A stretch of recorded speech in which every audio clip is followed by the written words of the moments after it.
Hello everyone. इस lecture में हम एनालिसिस करेंगे हीप सॉर्ट का। ओके, तो यदि हम सिंपल अपर बाउंड की बात करें for the running time of building the max heap, it is calculated as the running time of calling the max heapify function, जो कि आ रहा है बिगो ऑफ लॉग एन। और ये जो है हम कॉल कर रहे हैं n times, okay, as per the algorithm. तो वो आ रहा है big O of n. All right. तो यदि हम एक बार एल्गोरिथम फिर से देख लेते हैं कि हमने किस बिहाफ में ऐसा लिखा है, तो I can show you this thing what is been mentioned in the algorithm. It's like this. आप क्या कर रहे हैं, ये आपका जो मैक्स बिल्ड हीप है उसमें आप i equal to n by two minus one times चला रहे हैं, और यहाँ हम ले रहे हैं लॉग इन। ठीक है, वो इसलिए ले रहे हैं कि आप एक काम करें, कॉन्स्टेंट्स को इग्नोर कर दीजिए, n by two minus one वगैरह इग्नोर करिए। तो आप ये लेकर चल रहे हैं कि ये जो लूप है एन टाइम्स जा रहा है एट मोस्ट, और आप हिपिफाई फंक्शन को एन टाइम्स जो है वो कॉल कर रहे हैं। ओके, और जो हिपिफाई फंक्शन है वो आपका ले रहा है how much time, log n time ले रहा है। ओके, अब ऐसा क्यों है, why? Okay, let me explain you this thing. See, आपके सामने ये जो है एग्जाम्पल मेंशन किया गया है। ओके, तो यहाँ आप देखें, this is the unordered arrangements of elements. ये एक हीप है, इसको हमने बिल्ड मैक्स हीप के अंदर क्या करा है, कन्वर्ट करा है। ओके, तो बिल्ड मैक्स हीप के अंदर हमने इसे कन्वर्ट करा, एंड हम एक्चुअली कर क्या रहे हैं, max heapify function takes order of one time for the nodes that are at level one above the leaves. अब ध्यान दीजिएगा, ये हैं क्या, लीव्स हैं। ओके, इनको हिपिफाई करने की जरूरत ही नहीं है, ये ऑलरेडी है। और हिपिफाई फंक्शन में हम करते क्या है, हिपिफाई फंक्शन में ये करते हैं कि यदि पेरेंट नोड की या वैल्यू बड़ी है चाइल्ड से, तो हम क्या कर रहे हैं, स्वैपिंग कर रहे हैं, यानी शिफ्टिंग कर रहे हैं। ओके, तो यदि ये आपका लीव्स है, इसके ऊपर आप लेवल वन पर जाएं, और यदि आपको यहाँ पर रूल वॉलेट होते हुए नजर आ रहे हैं, तो हम क्या करेंगे भाई, इसको जो है एक से डाउन कर देंगे। ओके, एक से डाउन कर देंगे, यानी ऑर्डर ऑफ वन टाइम लग रहा है। इसी तरीके से मान लीजिए आप लीव्स के ऊपर लेवल टू पर चले गए, मान लीजिए। ओके, यदि यहाँ पर आपको वॉल्यूशन लग रहा है तो एटमोस्ट ये यहाँ से यहाँ आएगा और यहाँ से यहाँ आ जाएगा। दैट मीन्स कितने आपने स्टेप करे हैं, दो स्टेप करे हैं, तो उसमें कितना लगेगा, ऑर्डर ऑफ टू टाइम लगेगा। इसी तरीके से मान लीजिए आप लेवल एल तक चले गए और वहां पर वॉल्यूशन मिल रहा है, तो आपको कितना टाइम लगने वाला है, ऑर्डर ऑफ एल टाइम्स लगने वाला है। ओके, तो मान लो जो आपकी हीप है उसकी हाइट एच है। ओके, तो उसकी हाइट यदि h है, तो उसको सॉल्व करने के लिए कितना टाइम लगने वाला है, यानी उसको वॉल्यूशन को रिमूव करते हुए यदि मिलते जा रहे हैं, तो एट द मोस्ट उसको लीव्स तक लाने के लिए आपको कितना टाइम लगेगा, ऑर्डर ऑफ h टाइम्स लगने वाला, बिगो ऑफ h टाइम्स लगने वाला है। ठीक है, तो हम ये कहते हैं कि यदि हाइट ऑफ द ट्री, जैसे कि हम जानते हैं, we have already calculated h equal to log to the base two n, यहाँ सारे कॉन्स्टेंट्स इग्नोर कर दीजिए, इस तरीके से है h equal to log to the base two n, और आपको टाइम लग रहा है बिगो ऑफ h। तो डेफिनेटली हम ये बोलेंगे कि जो हिपिफाई फंक्शन है उसको कितना टाइम लगने वाला है, max heapify cost will be taken as order of log to the base two n time लगने वाला है, ये परफॉर्म करने के लिए, जितने भी वॉल्यूशंस हैं उसे एलिमिनेट करने के लिए।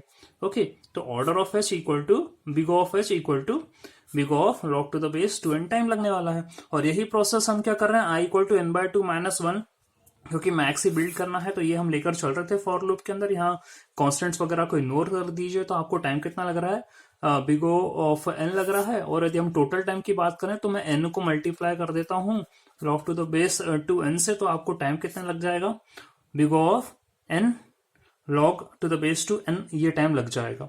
बट हम बात करें तो ये जो है ये अपर बाउंड तो करेक्ट है बट अजम्प्टोटिकली टाइट नहीं है, ठीक है। हम ये जो परफॉर्म कर रहे हैं अजम्पशंस के बेसिस पर कर रहे हैं, this is not asymptotically tight. तो यदि वैसे ही सही है okay, but this is not asymptotically tight. तो यदि हमें परफॉर्म करना है अजम्प्टोटिकली टाइट एनालिसिस करें इस पूरे प्रोसीजर का, so we will build like this. Okay, हम क्या करेंगे, we are performing the tight analysis of build heap procedure. So let's see very important steps. Let us consider आपके पास क्या है, there are n nodes, okay, और n equal to 2 to the power h minus 1, where h is the height of the tree. For simplicity I am taking n equal to 2 to the power h plus 1 minus 1, ठीक है, जहां पर h क्या है, height of the tree है। तो at most how many nodes are present at height h, height h पर कितने नोड्स प्रेजेंट होंगे, n bye 2 to the power h plus 1। For example यदि आप लेकर चल रहे हैं कि 15 नोड्स हैं आपके पास टोटल, n इक्वल टू 15 है, यदि आप ऐसा लेकर चल रहे हैं तो ट्री कैसे बनेगी, हीप कैसे बनने वाला है, ऐसा एक यहाँ पर, क्योंकि 2 to the power 0 यहाँ पर होते हैं इस लेवल पे, 2 to the power 1 यहाँ पर होते हैं, 2 to the power 2 यहाँ पर होते हैं, 2 की पावर 3 यहाँ पर होते हैं। तो 8 + 4 12 + 2 14 एंड +1 15। तो टोटल यदि सबका सम करें तो 15। यदि आपके पास 15 नोड्स हैं हीप के अंदर, तो कुछ इस प्रकार से आप क्या कर रहे हैं, हीप बना रहे हैं। ऑलराइट, तो ये कह रहे हैं कि at most how many nodes are present at height h, it is formula given is like this. Alright, अब यदि आप कंसिडरेशन करें कि ये जो है आपकी लीव्स हैं, ओके, और one level above the leaves ये रहा आपका, ये पेरेंट नोड्स हैं या नॉन लीफ नोड्स हैं। तो हम ये लेकर चल रहे हैं assumption h equal to 0, that means इसको हम ग्राउंड लेवल मान लें, अभी लीव्स वाला लेवल h इक्वल टू 0 है। यहाँ पर कितने हैं आपके पास, 8 नोड्स अवेलेबल हैं। h इक्वल टू 1, ठीक है, मतलब means one above the leaves, that is ये रहा ये वाला लेवल। यहाँ पर आपके पास 4 नोड्स हैं। h equal to 2, that means 2 level above the leaves, यहाँ पर आपके पास 2 नोड्स हैं, तो 2,2 and h equal to 3, that means 3 levels above the leaves, यहाँ आपके पास क्या है, एक नोड है। ओके, तो इस तरीके से हमने नोड्स और हाइट लिखी है। ऑलराइट, तो इनको सॉल्व करने की ये जो है टोटल कॉस्ट है 0 × 8। लीव्स को तो कुछ करना ही नहीं है, वो तो अपनी पोजीशन पर है, तो उसको कॉस्ट कितनी आएगी, 0 × 8। यहां जो नोड्स अवेलेबल है इनको 1 से शिफ्ट करा जाएगा यदि यहां पर रूल्स का वॉल्यूशंस होता है। तो यहाँ कॉस्ट कितनी आ जाएगी, यहाँ 4 नोड्स हैं, चारों में यदि वॉल्यूशन हो रहा है तो 1 से शिफ्ट करना ही पड़ेगा, 1 × 4। यहाँ पर ये 2 नोड्स हैं, ओके, यहाँ वॉल्यूशन आ रहा है तो 2 × 2 इतनी कॉस्ट लगेगी। यहाँ पर एक रूट नोड है, यदि ये वॉल्यूट हो रही है तो 3 × 1 इतनी कॉस्ट लगने वाली है। ओके, और ये जो फॉर्मूला है आपका at most how many nodes are at height h, that is given by n bye 2 to the power h plus 1। मान लीजिए आपके 15 नोड्स हैं, तो आपके पास यदि 0 h की वैल्यू 0 हम पुटअप करें, यदि यहाँ पर h की वैल्यू 0 पुटअप करें तो 2 to the power 0 plus 1, that is 2, 15 by 2, that means it's nearly coming to be 8 at most, ठीक है, 8 at most यहाँ पर क्या हो जाएंगे, नोट्स आपको मिलेंगे। ऑलराइट, तो यहाँ इस लेवल पर आपको 8 नोट्स मिल रहे हैं। दैट मीन्स यदि हम रूट से शुरुआत करें तो यहाँ 2 की पावर 0 होता है, यहाँ 2 की पावर 2 होता है, 2 की पावर 1, यहाँ 2 की पावर 2, 2 की पावर 3, तो यहाँ एट द लास्ट कितने एटमोस्ट 8 नोट्स आपको मिल रहे हैं। यहाँ पर आप बिल्कुल भी कंफ्यूज मत करिएगा, सर आपने यहाँ h इक्वल टू 0 लिखा है और यहाँ बोल रहे हो 2 की पावर h नोट्स हैं, तो 2 की पावर 0 1 होना चाहिए। देखिए, मैंने यहाँ h इक्वल टू 0 इसलिए लिया है क्योंकि मैं अपना रेफरेंस इस तरीके से लेके चल रहा हूँ कि यहाँ ये लीव्स हैं और इनको हिपिफाई करने की जरूरत नहीं है, तो ये हाइट इक्वल टू 0 पर है। यहाँ लीव्स को हम रेफरेंस मान के यदि ऊपर जाए तो इस तरीके से आपको हाइट बढ़ती चली जा रही है, तो कितने वॉल्यूशन हो सकते हैं उसके हिसाब से हमने यहाँ लिखा है। लेकिन यहाँ 8 नोट्स जो लिखी गई हैं 2 की पावर h नोट्स किसके रेफरेंस में लिखी गई है, जो आपका बेसिक फॉर्मूला होता है कि यदि ये रूट है तो उसके नीचे कितने कितने नोट्स अवेलेबल होते हैं, उस तरीके से लिखा गया है। तो प्लीज डोंट गेट कंफ्यूज, ये आपको इस तरीके से मिला इस फॉर्मूले से। At most how many nodes are present at height h, तो इस तरीके से ये वाला फॉर्मूला लगा के मैंने यहाँ लिखा है कि यहाँ 8 आया है और 8 2 की पावर h नोड्स यानी h इक्वल टू हम ये लेके चल रहे हैं फ्रॉम द रूट से, तो 3 को हम बोल रहे हैं इसलिए लिखा है, बाकी please don't get confused. Okay, तो इस तरीके से यहाँ आप अरेंज कर रहे हैं। ऑलराइट, सो यदि मुझे वॉल्यूशन मिल रहा है, ओके, तो वॉल्यूशन यदि मिल रहा है आपको, ये देखिए हाइट जो है यहाँ पर तो कोई वॉल्यूशन है ही नहीं, बिल्कुल लीव्स अवेलेबल हैं। यदि इसके जस्ट एक ऊपर वाले लेवल पर वॉल्यूशन मिलता है, ओके, तो मुझे क्या करना पड़ेगा, एक से इसको क्या करना पड़ेगा, शिफ्ट करना पड़ेगा। ओके, तो 2 to the power h minus 1 nodes available होंगे, क्योंकि लास्ट वाले लेवल पर 2 टू द पावर h है, तो उसके जस्ट ऊपर वाले लेवल पर 2 to the power h minus 1 nodes होंगे। तो 2 to the power h minus 1 nodes को एक से नीचे शिफ्ट करना पड़ेगा। ओके, फिर जस्ट उसके ऊपर वाले लेवल पर गए तो 2 to the power h minus 2 nodes होंगे, उनको 2 से शिफ्ट करना पड़ेगा। ओके, इस तरीके से मान लो कि यदि हम लीव्स के ऊपर जेथ लेवल तक जाते हैं तो 2 to the power h minus j nodes होंगे, जिनको हमें j लेवल्स तक शिफ्ट करना पड़ेगा यदि इवोल्यूशंस होगा तो। Okay, so therefore if we count level by level, the total time will be proportional to tn equal to summation of j equal to 0 to h j into 2 to the power h minus j। Okay, ये कैसे आ रहा है, देखिए जैसा कि मैंने आपको यहाँ बोला, यहाँ मुझे कोई वर्क नहीं करना पड़ रहा है लीव्स पर, तो h 0 है और आपके पास 8 नोट्स हैं, यहाँ कोई वर्क नहीं हो रहा। लेकिन जस्ट उसके एक ऊपर लेवल गए, यहाँ 4 नोट्स से, यदि इनको शिफ्ट करने के लिए वर्क करना पड़ेगा मुझे नीचे, तो दैट विल बी 1 इंटू 4 करना पड़ेगा। 1 क्या है, ये आपकी हाइट हो गई है, और 4 क्या हो गया, ये आपके कितने नंबर ऑफ नोट्स हो गए हैं।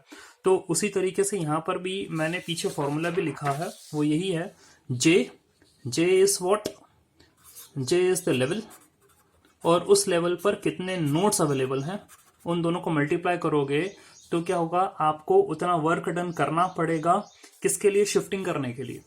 ओके, तो we just separate this 2 to the power h upon 2 to the power j, ठीक है, और 2 टू द पावर h को हम कॉमन निकाल लेते हैं, बाहर कर लेते हैं, तो यहाँ हमको मिला है summation j equal to 0 j upon 2 to the power j, इस तरीके से मिला है।